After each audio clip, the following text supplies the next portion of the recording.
guys, it's Pam from the Greene Dragon Farm. So this is just a little impromptu video. I came out to do some mowing. Oh Lord, we've had issues. So my dad has not been able to get over here yet this year to mow the yard. He's got a zero turn that he brings over every 10 days or so. And he does the front, gardener's wasteland lawn that I haven't had the energy for to start converting over to planting stuff besides grass. So I let him have that, and he'll come over and he mows larger spaces in the side yards and the backyard and things like that, which makes it a little bit easier for me. So I was in dire straits. Usually I'm the one who's like, no, I don't want him to come over and mow. The dandelions are blooming. But it was really getting to the point where it needed to be mowed. The cats are bringing in ticks. It's coming up to my knees in some areas when I try and walk through, which is not always a good thing because we do have snakes here in Tennessee. So just to be on the safe side. What you doing, Liz? Cat is hunting for something. So I thought, no problem. Have my little walk behind mower. This isn't mine. It actually belongs to my dad. So 4 days ago or so, I went, checked it out, made sure it had oil, put gas into it, started up just fine. So I was going to let it run for a minute or so, just get it warmed up since it hasn't been used since last fall. And came back and I heard a loud pop, and I thought, oh, someone in the neighborhood's shooting targets or something like that. And no, it was the little chain, the little cable that attaches to the little squeeze bar on the handle that makes the blades rotate around. It had just snapped. So I was like, well, crap.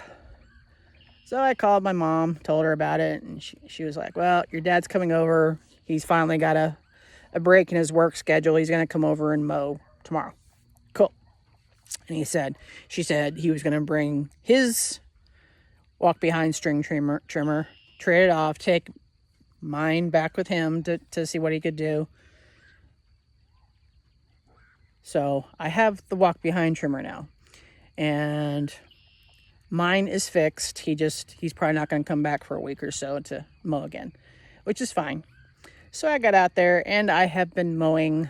I mowed all day yesterday, mowed a couple hours today, and thank God for Celebrex. So I had an appointment for a consultation with an orthopedic outfit. And I had been on Celebrex when I first initially hurt my knee 7 years ago, and it worked pretty good. And I just, didn't get a second refill, so I had it for about a month. I did it for like 2 weeks. It stopped hurting quite so much, so I went back to Aleve and just kept the Celebrex on hand just in case I did something and needed it again. So I've been kind of stingy on that and just sufficing. So Aleve is no longer doing it for me, obviously. So I went to the orthopedic person and they were like, okay, so you have 3 options. We're going to do Goldilocks, the most, the minimal, medium, and then whole hog. Whole hog was total knee replacement. Medium would be injecting into the knee, which I'm kind of squeegee about, not because I'm afraid of needles, but I was always brought up as a vet to, injecting steroids into a joint is not supposed to be that good. You don't do that. So that was one of her offerings. And I said, well, what about platelet-rich plasma? And she said, well, they did do it in that office, but she herself did not. She would have to hand me off to somebody else if I chose to go that way. I was like, okay, well, let's try Celebrex. So I went, picked up, I had the appointment was on Monday. I went Tuesday to pick up the prescription and took a pill and was like, I don't know, placebo effect or if it actually did work that fast, but that's what it did 7 years ago too. So I'm beginning to think Celebrex is the miracle drug for me, at least. And so I've had it for about a week now. Loving it. Matter of fact, my dad, who also has arthritis, but he's 81, so he's allowed, talked him to calling his doctor, and sight unseen, they're going to call in a prescription for him at Walmart. I'm going to pick it up tomorrow and my mom's like, well, you know, if he takes it and it doesn't agree with the system or something like that, he'll just give it to you. And I was like, okay, but hopefully it'll help him. So, but I've been out weed whacking. Long story short, I'm partially ready to take you behind the house, hopefully. It's only like 5:30 or so, but we got clouds and a little sprinkle of rain, so I don't know how good the video is going to be here, so cross your fingers. And hopefully my face will stop doing it. Do I have to stay around like this all day? That would not be good. Okay, so I've made some progress with my little metal raised bed that I got on Amazon. The twin, it came as a set of 2. It's still in pieces, parts in the garage, but I put it together. I anchored it down so that the wind wouldn't blow it across the yard like it did previously, and put cardboard down underneath. And then these are grass clippings. Next step is to go to my local landscaping place and get a pickup truck load of garden soil to put in it. So hopefully in the next couple weeks I can start planting in there. Seedlings and some perennials that are hanging out here.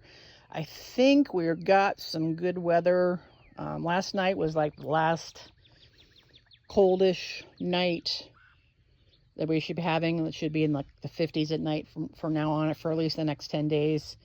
So we'll see if these guys continue doing okay. Some are doing better than others.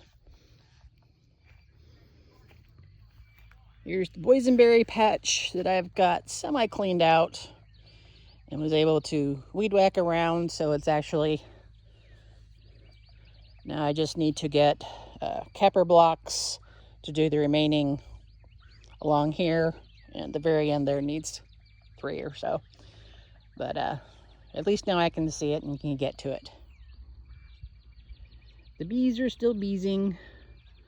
Need to get in there and weed whack around them. Had one swarm a few days ago that went to the top of our swarm tree. I wasn't going to jinx my knee progress by climbing up a ladder to go after them, so I let them go. Another swarm showed up earlier today. I don't even actually know if it was mine or not. I think it was basically just kind of going through. It started out over there in that tree line right there, and then went all the way across the road over into those trees over there. So, vaya con Dios.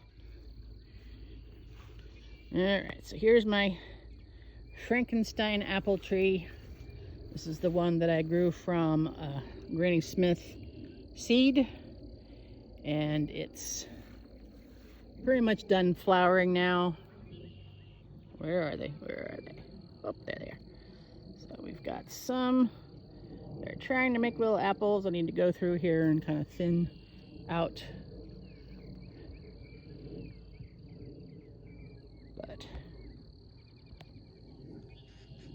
so don't ever let anyone say you can't grow an apple from a seed. You don't know what you're going to get, but it works. Hello, RJ. What's up? Yes. Can I walk forward, or are you going to trip me up again? Okay. Excuse me. This is why little old ladies go into the hospital with broken hips. They have cats. All right, so I went through and was weed whacking around here. So this is all from just this little area right here. Bad pan, but we got it done. Still have quite a bit of weeding here in the little planting areas. There's a couple of root suckers coming up from that pear over there that I need to chop down.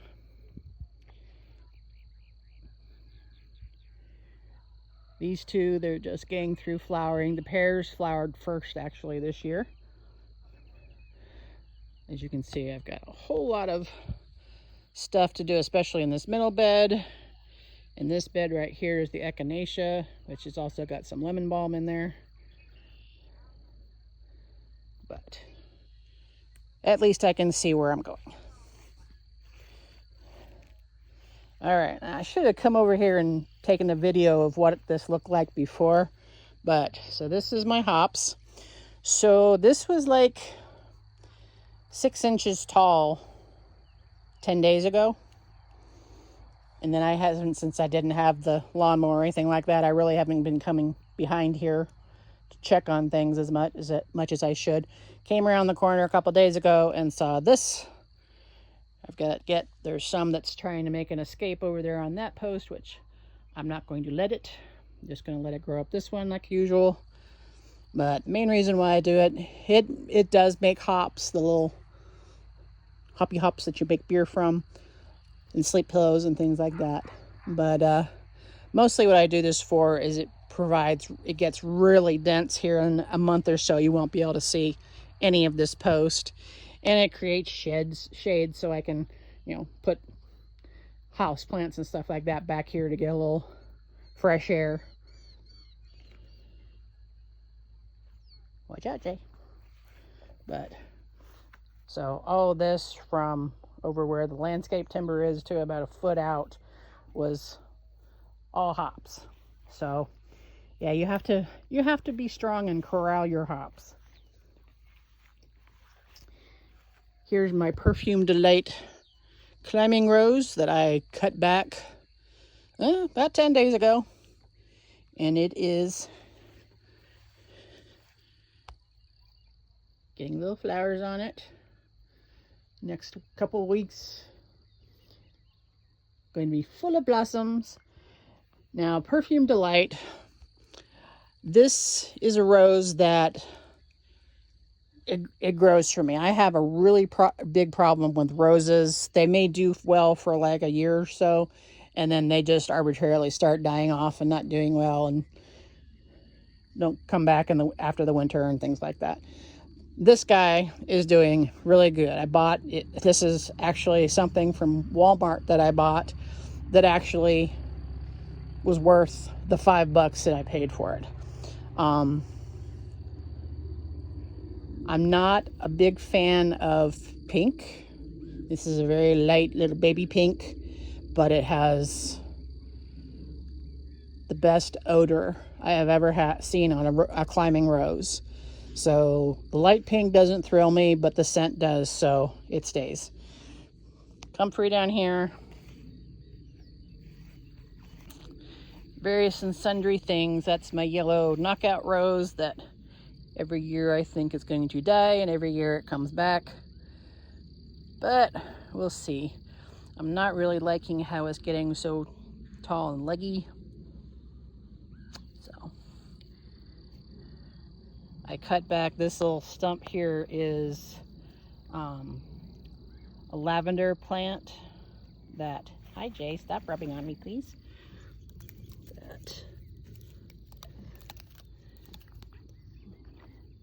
It's got a few, Jay, you're not helping. Where am I? There you are. It's got a few little green leaflets, but not doing too great.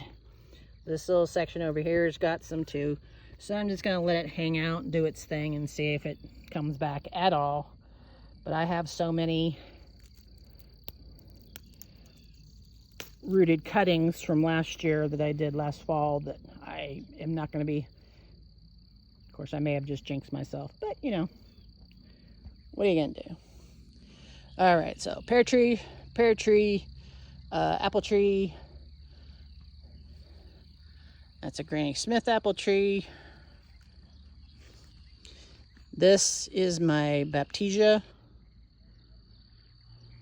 It is just starting to put out some leaves. Here in the next couple weeks, usually in April, it flowers. And I do have a video from a couple years ago, I think, showing the flowers on it. Bees love this thing. So this is just a native Baptisia that I got at the Tennessee Tree Day sale. That I probably should not have put it in this spot, but I didn't know it was actually going to grow, and now it's like 10 feet tall and about that wide. My dad wishes I would cut it down completely because it interferes with his mowing pattern. But all right, so this is the mystery apple tree.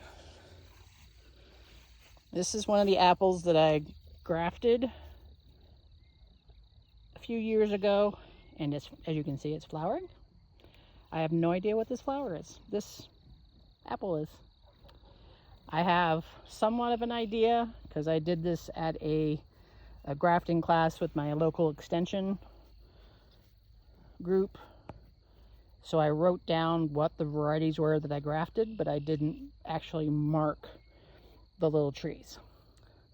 So hopefully it'll have an apple in it and I can at least think about what it is. Jay, honey, I love you, but no, stop. This is the Crazy Rose. So named because when it was purchased, I'm going to say a couple decades ago, it was a miniature rose. I think I bought it for my mom for Mother's Day. It sat on the dining room table for a little while. It was starting to get kind of sickly looking, so I took it outside, planted it out in their garden, and it became this humongous thing that, again, my dad goes, this thing's interfering with my mowing, come get it, after I first moved in here 10 years ago to this house. And put it in this spot, and it came with a little comfrey that has persevered over the years. And for, I'd say, at least a good 5-6 years, it was questionable whether or not it was going to survive. And then all of a sudden, it just started growing. And it's very pretty. All right, a couple more trees. That's the should be dead, but it keeps going tree.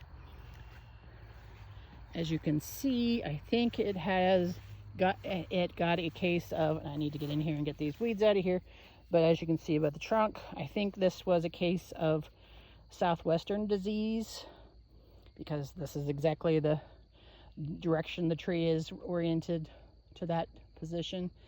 And basically what southwest disease is basically bad sunburn that the tree gets in the wintertime. In the afternoon, the tree is, the sun is at its most potent, and it keeps growing. I don't know why. So, and it always flowers like crazy. We'll see if I get any actual apples off of it this year. As you can see, all the lichen on it. You know, it's by all rights, this tree should be dead. And this is the artificially dwarf Golden Delicious. This is another one that didn't too good. I planted these guys. This one, the Golden Delicious. This one, which I think is a Brayburn. And then there was another one in the spot where the mystery apple is currently that just died. Didn't even try.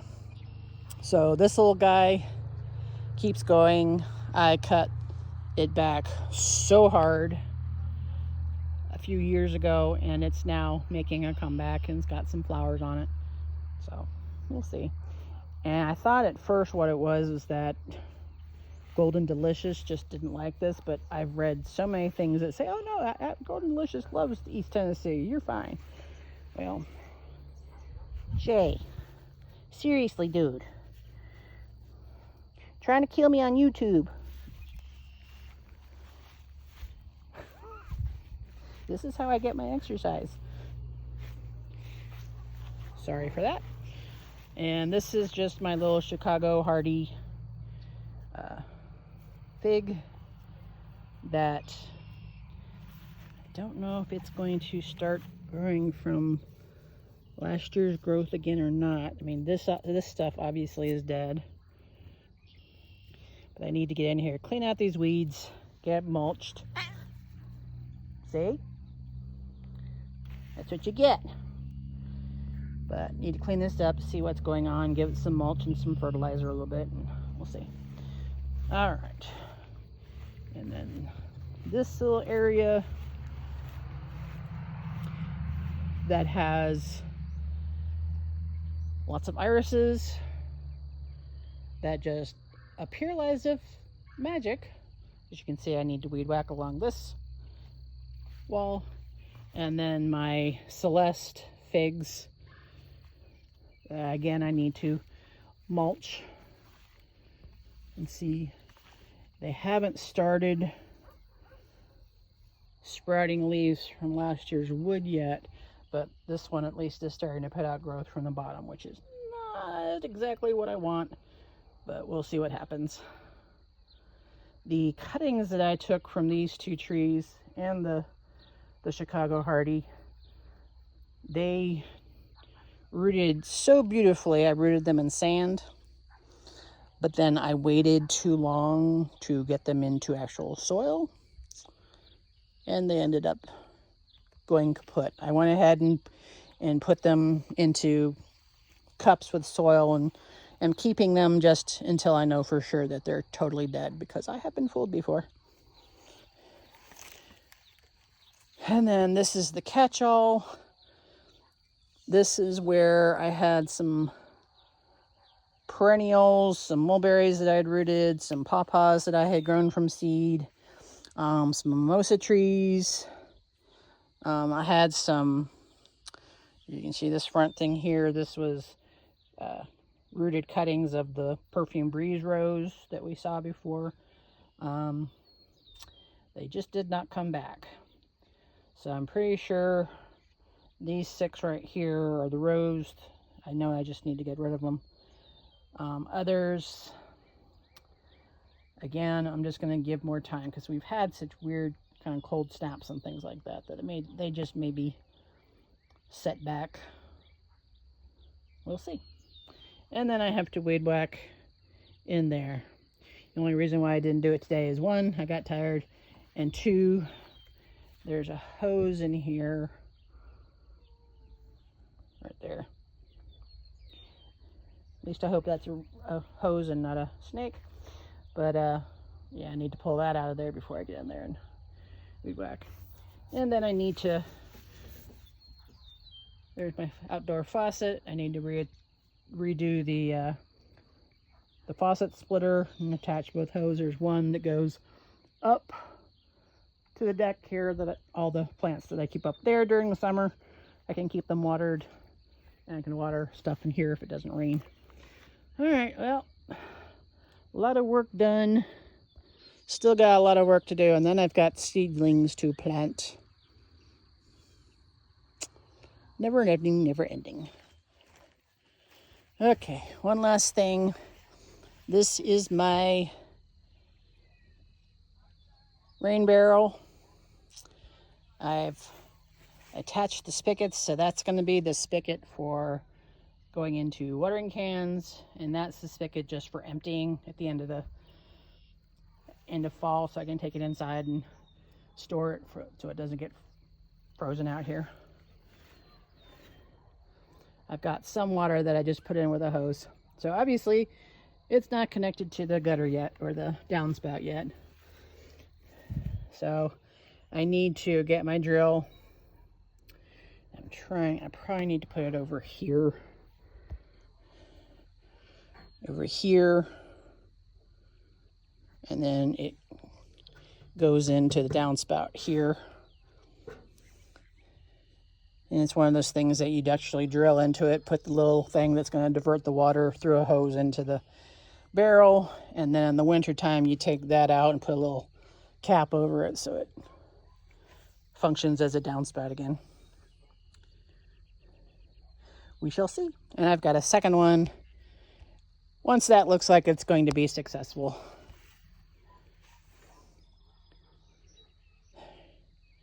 And you can see Lola with her back hatch open. My dad fixed the struts on the back door, and one of them came off its little hinge, and I have neither the expertise or the strength to be able to reattach it. So he and my mom are coming over tomorrow, and he's gonna look at it for me. But other than that, same old, same old. And back where I started. Got a little exercise, got to do a little videoing. Got to hear my neighbor's kids screaming a few times. That's always fun. All right, so that's it so far. Still got a ways to go. But most of the stuff that I was waiting with bated breath to see if it actually came back, the apple trees and things like that, seem to be doing okay. I still have to take the apple trees that I grafted out of the refrigerator. Get off me, mosquito. Don't know where mosquitoes are coming from. But yeah, so I grafted 10 apple trees in March. It's like the end of March. And the way that I do it, after I do the grafting, I put them back in the bag that the rootstock comes in and stick it in the refrigerator for a week, 2 weeks, something like that. And then take them out, check and see where the graft union is, see if it's kind of fledged over and looks viable. Last year when I did it, I did 5 trees, and all 5 trees made it. So I may have bitten off more than I can chew by doing 10 this year. Or I am a fruit tree grafting savant. You never know. That may have been my career all along, and I just did weird things by going to vet school and working at Walmart and stuff and teaching. But since I don't think I'm going to get rich by grafting apple trees or any other trees, we won't worry about it right now. All right. So, wow, I blinked out there. So everyone have a good one, and I'll see you for the next tour, or when I have a fabulous idea of what things I want to show you.